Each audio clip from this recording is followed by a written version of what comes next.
తిరుమల శ్రీవారి ఆలయంలో రేపు శ్రీరామనవమి ఆస్థానం వైభవంగా నిర్వహించనుంది టీటీడీ. ఇందుకు సంబంధించిన ఏర్పాట్లు పూర్తి చేస్తున్నారు అర్చకులు.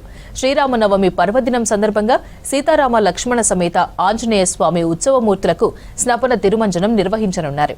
సాయంత్రం తిరుమాడ వీధులలో హనుమంత వాహన సేవ వైభవంగా జరగనుంది. రాత్రి బంగారు వాకిలి దగ్గర శ్రీరామనవమి ఆస్థానాన్ని వేద పండితులు శాస్త్రోక్తంగా చేయనున్నారు. ఈ నెల 28న శ్రీరామ పట్టాభిషేకం నిర్వహిస్తామన్నారు ఆలయ ప్రధాన అర్చకులు వేణుగోపాల దీక్షితులు.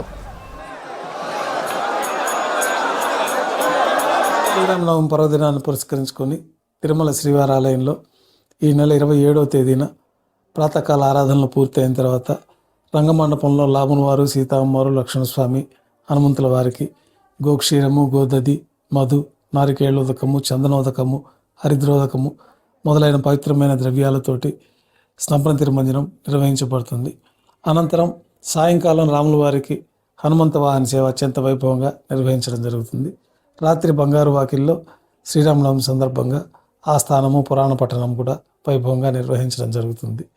28వ తేదీన శ్రీరామ పట్టాభిషేకం సందర్భంగా రాత్రి బంగారు వాకిల్లో శ్రీవారికి పట్టాభిషేక పురాణ పట్టణము ఆస్థానం కూడా వైభవంగా నిర్వహించారు.